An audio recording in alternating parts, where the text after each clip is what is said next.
Our first award will go to a former science teacher who changed his focus to the arts and is changing young lives in the process. And here to present our Inspiring Teacher Award is today's TMJ4's anchor, Shannon Sims. Shannon.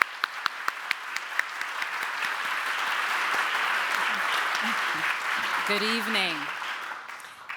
His name is Leveston, but everyone at Roosevelt Middle School of the Arts just calls him Mr. J. Roosevelt is part of the National Turnaround Arts Program, which helps transform and challenge schools through music, theater, and the visual arts. Jerron, according to his principal, is the heart and soul of that program. Talented musician and composer, even in his own right, Mr. J is using his gifts to help young performers shine. But if you ask his students, it is his guidance and his compassion to show outside of the classroom that makes Jerron Leveston such an inspiring teacher. Students are at the center of everything, period. And I'll be fighting for that until the day I die, all the kids, they have to matter. I think what a student sees in Mr. J that is inspiring is he's willing to take the risk. And because he's taking that risk, they begin to realize they can take risks too. He makes people feel good about themselves. He really is the heartbeat of the school, so to speak. Mr. J, he was my 6th grade science teacher. He was a cool person. He still is a cool person. He really gets to your heart, he speaks to your soul. I grew up right here in Milwaukee, Wisconsin, born and raised. I just come from a family of educators. We talk about trying to have the arts permeate through everything that we do because we understand the value of the tool that arts is. We really seek to validate the experience of all the kids through the arts, and Turnaround Arts helps us do that. The biggest thing that arts has brought to the kids is the realization that there is something in them that they have to offer which no one else can. The qualities and the things that they learn through the arts process and through participating on stage, there's a multitude of things that they can do as a result of it. I use myself as an example. There's nothing wrong with the fact that it's fun. There's nothing wrong with the fact that they enjoy to do it. Definitely seen a positive effect. I wrote an original piece based on the life of Frederick Douglass for his 200th anniversary. I had a friend come up to me, and after seeing it, he said, "Is this guy something like a genius?" And I said, he really, really is. We ended up bringing 13 kids to perform at the Kennedy Center in Washington, D.C. The Kennedy Center was amazing. It was perfect. Standing ovation, they was so proud of us. At the end of the show, they came out congratulating us, telling us that we were kind of one of the best performances that was there and how inspiring it was. The person that handles the music production for Hamilton gave us a like on Twitter. So it was a really, really big thing for us. Me personally, I really don't have, my father is not really in my life like that. So Mr. J stepping in as a father figure is amazing. They know I love them too. I do. I view them as my children. The gift is in seeing them celebrated. The gift is in seeing them grow and shine and knowing that these people are coming in from the community to see them. That's a level of importance that they're not accustomed to outside of their home, and sadly, some inside of their home.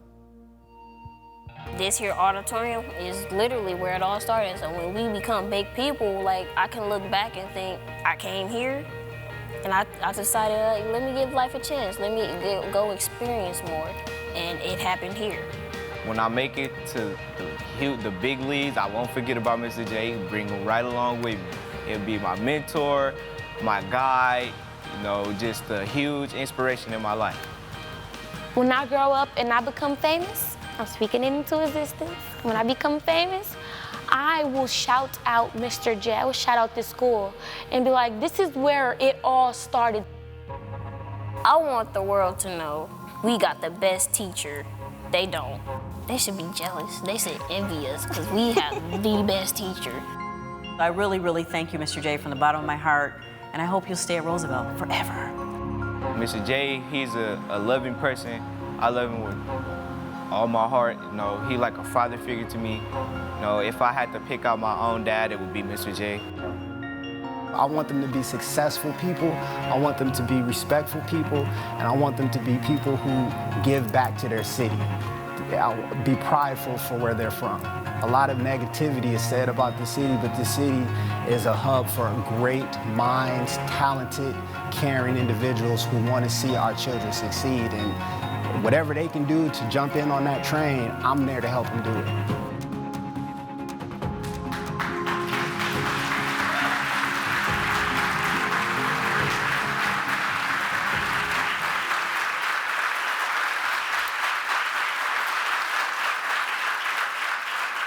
I know firsthand how it is for a teacher to believe in you in the arts and let you know that anything you do is possible.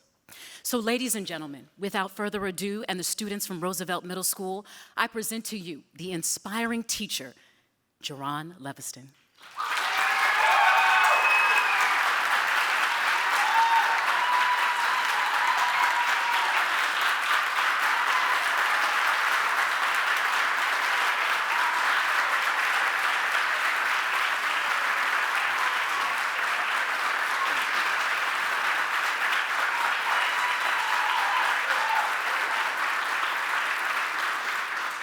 Wow, wow, y'all are too good to me. That was amazing.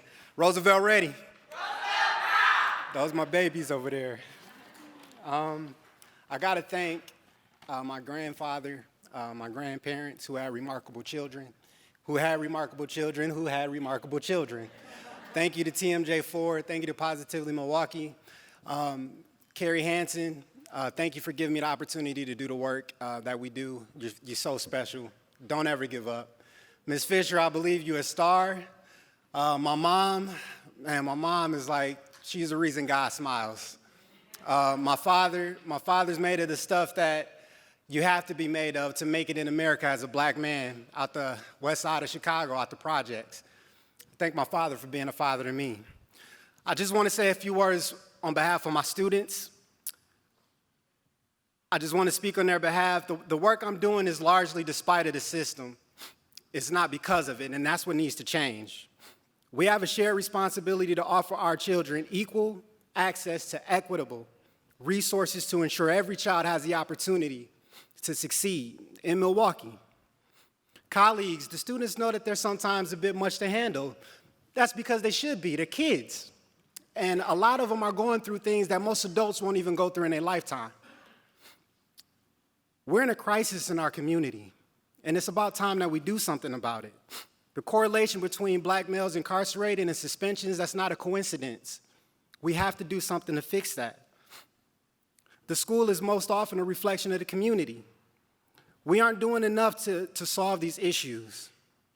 We're schools, we need to be equipped with the resources to provide for these children. Every decision that we make, how we run our offices, our staffing, every single decision should begin with the single question: is this in the best interest of the child, and how is it in the best interest of the child? We owe it to them to figure that out. The arts is always the first to be cut. It's always the first to have resources given to them last. The arts are so important because it represents the identity of our children. So you're not just cutting the arts. You're not just neglecting the arts. You're neglecting and cutting the identity of these children. It matters. It's an incredible tool that engages them in education. We have to do better. We have to do better for our children in our city. Our social workers and our counselors are outnumbered. Doctors have nurses who have billing and coding administrators. Provide our teachers with those same resources so they can get back to being the healthcare providers in the educational aspect. They do surgery every day in the classroom. We're better than what we become in Milwaukee with regard to our students. These are not my words. Ask them. Ask them. Their class sizes are too large. There's not enough teachers in the room. Ask them why. If you're a decision maker and any of these proposals, you say no, you owe it to them to explain why they're not worth it. They like to believe that everybody in this room wants to fight for them for better. And for those of you who are on this journey with me, the honorees here tonight who are making a positive impact in our city, Join me in asking for more help. We need it. We need it. It's time, and they're tired of waiting, and you can ask them. So y'all, this is for you. I love each and every one of y'all. We will always be Roosevelt ready. Roosevelt proud. Thank you so much.